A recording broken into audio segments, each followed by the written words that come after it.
So a bunch of people limp in. The cutoff on the button are in the hand, right? They limp in, and then the big blind checks, and all of a sudden, like the button just shows the cutoff his hand, right? While everybody's in the hand, right? Correct. Okay. Right. Okay. Yeah. Okay. So the floor comes over and gets all the information and tells the guy that he can keep his hand, but he has to show everybody, or he can fold his hand and the floor was going to give him his money right to make his bet right and just get him out of the hand. By the way, for those for So the those of you guys that are listening to this, this is going to be a hand because this is going to be really interesting. What's going to happen here too? Like this will be. I want you guys to put yourself in this perspective because we're going to know the hand and there's going to be a flop. So the floor comes over and gives this really weird ruling, right? And he says that he can fold his hand, Nathan, right, and take his call back, or he can play his hand face up and show everybody else. correct. Okay. Okay. So the old man decides he's going to play his hand just laying face up. He doesn't even pick his hand back up. He just lets everybody see Queen Jack of Diamonds, and in case you forgot on the turn, it's still just laying there for you. Queen Jack of Diamonds. Epic overlimp with So Queen Jack of Diamonds. Why raise, right? Keep the pot small. so, right. so he turns his hand over. It's Queen Jack of Diamonds. Okay. All right. So they're going 7 to a flop, and it comes out Queen of Spades, Jack of Hearts, 7 of Diamonds. The old man, Coffee, he flops top 2 with a backdoor draw. So Queen of Spades, Seven of Hearts, Jack of what was it again? Queen of Spades, Queen of Spades, Jack of Hearts, 7 of Diamonds. Jack of Hearts, Seven of Diamonds. So Queen of Spades, Jack of Hearts, Seven of Diamonds. So the old man's got top 2, right? Correct. What's the Yes. size of this game, by the way? Just out of curiosity. This is a 3-5, 300 minimum, 1,000 cap. Okay. Where actually you can buy in for 80% of the big stack. Okay. Most people had over 1,000, around like $1,200 or so in front of them. Okay. So this guy who's on the button, who's been basically said, no, I'm going to play my hand. Here's my hand. It's Queen Jack because I showed this other guy. So he's got to show everybody else. He's got a hand face up and it comes out Queen Jack 7. So he's flop top 2. Correct. Okay. Okay. And it checks around to him, and he bets 50 into the $35 pot. It folds back to the original limper, who min raises him to $100. So the And limper like under the gun or something like that? yeah, the first under the gun, first guy to act who limped in, raises to 100, Oh my and it God. folds. So this is pretty It folds. funny.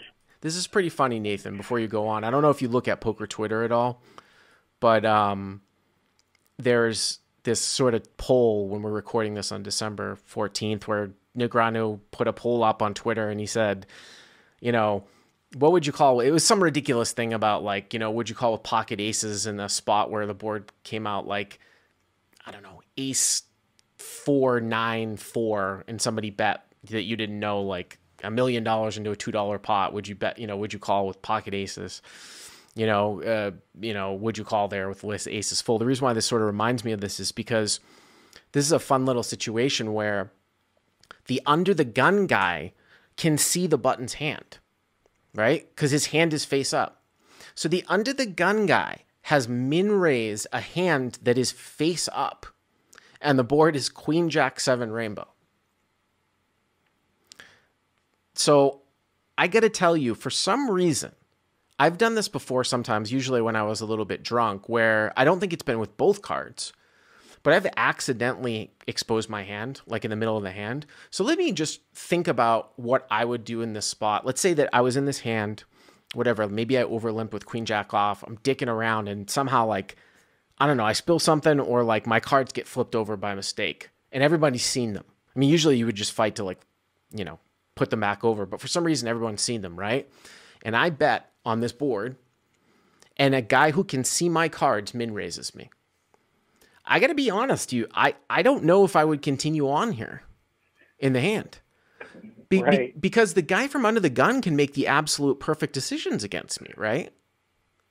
Yeah, for sure. I think the So, old man was crazy for continuing all the way at the beginning of the hand. So so it gets back around the old man. He calls. The old man calls, yes. All right. So And button calls. Yeah. so the turn comes out, and it is the 3 of clubs. Okay. And under the gun fires 250 into 235. So under the gun bets 250. So under the gun bets 250 into 235. So not only has he check raised, this guy, again, the guy on the button's playing his hand face up with Queen Jack on Queen Jack 7. Not only has he check raised, but he's continued to fire basically a pot size bet, over a pot size bet on a blank turn, right? Right. Yep. I got to tell you, man, this smells like pocket sevens to me. It's just, you don't get into one of these situations all that much, or maybe the guy limped in with queens or jacks, but it's very, very hard from a theoretical perspective. It's kind of interesting to think about this from a theoretical perspective. If somebody else can see your cards, how can you continue on here? It's kind of like a game of Indian, right? I guess. But so what does the old man do? Well, so it comes back to the old man, and he starts kind of going on about how he thinks that the under the gun player is also like a young kid in a hoodie. So he thinks this young guy is trying to bluff him out of the hand because he knows his card. He like states it like, you're not going to bluff me out because you know my cards, and he calls. And now we have 735 in the pot, and the old man has about 650, a little less than a pot size remaining. So the old man's got about 650 left. By the way, Eugene C in the live chat says that the under the gun could have Queen Jack as well. Yes, that would actually be a smart play, right? If the under the gun had the same hand. Just put the pressure. Oh, yeah. Just put pressure on the guy. He's got a free roll, right? Right. And this is he Mike, has the same hand. You apply pressure for sure. This is Mike Postle-esque. If you saw my video on Mike Postle and the chop hands, right? Fuck. Yeah. All right. So what's the river? Mike Postle-esque. Yeah. So on the river we get a 2 of spades. Absolute blank. And under the gun shoves all in. Okay. And the old man, he's going on again about how he thinks he's getting bluffed out. He's getting bluffed out? The guy moved all in? Oh, because he's got a hoodie on? Yeah, he thinks he's getting bluffed out. Oh, my God. So the old man eventually debates it and makes the call, and under the gun shows up with pocket sevens, which is pretty... Of course. Has 7-7. Right. Oh my God. First of all, that's a ridiculous ruling, but I'm not even going to get into the floor guy ruling, but this reminds me of a story. I had to write this one up because I had to remember what it was. So, I mean, that's incredible, right? So I was playing in a game after Live at the Bike. This guy, I meant to look it up beforehand. I think his name is Frank the Tank, but if people know who I'm talking about, he's played on Poker Night in America before. I think he's half South Korean, half white. He's like a mix. And he drinks a lot. He drinks like just pounds beers, right? And sometimes he drinks, sometimes he doesn't, but when he's drinking, he's like going crazy, right? So we're playing this huge no-limit game. Huge no-limit game. And I don't know if it was like 10, 20, 40, whatever.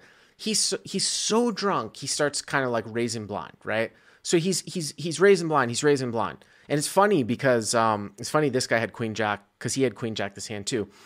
So he raises, okay? He's right to my right. We're playing like six-handed. He raises blind or some shit like that, right? This happened a couple of years ago.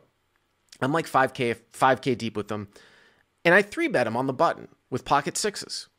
Okay, so I 3-bet him on the button with pocket sixes.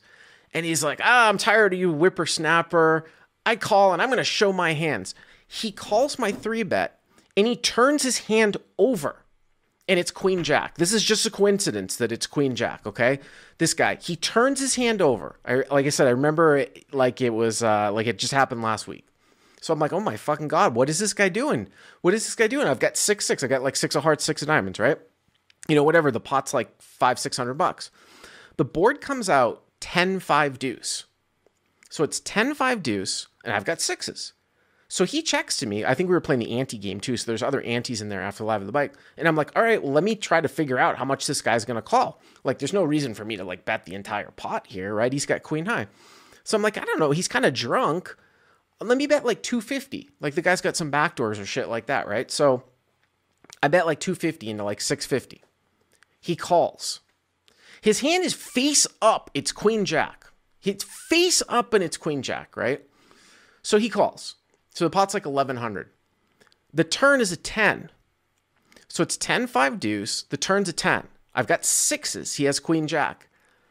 He checks. He's like, whatever you bet, I'm calling. Whatever you bet, I'm calling. And I thought, yeah, I had heard him do that speech before, and it was kind of full of shit. And I'm like, well, what can he call now? I mean, it's 10-5 deuce, like 10, right? He's got fucking queen jack, right?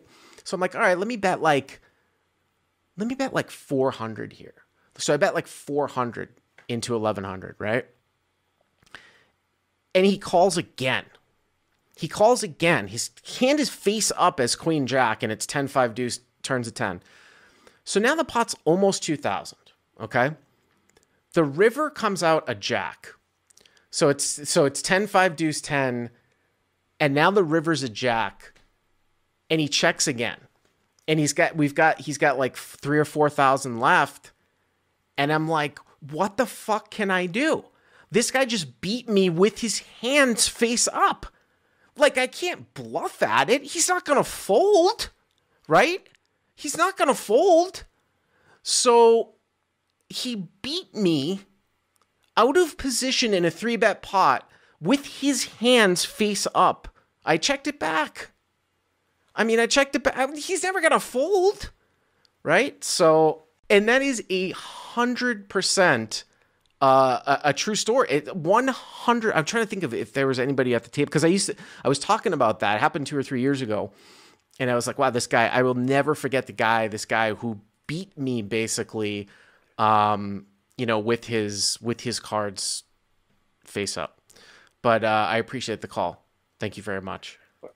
Thank you. If you like what you've seen here, please hit the subscribe button. And if you enjoyed this call-in hand, hit the like button down below. To check out crushlivepoker.com, click on the link in the description. Use the code YTA300 to get the first 30 days for free.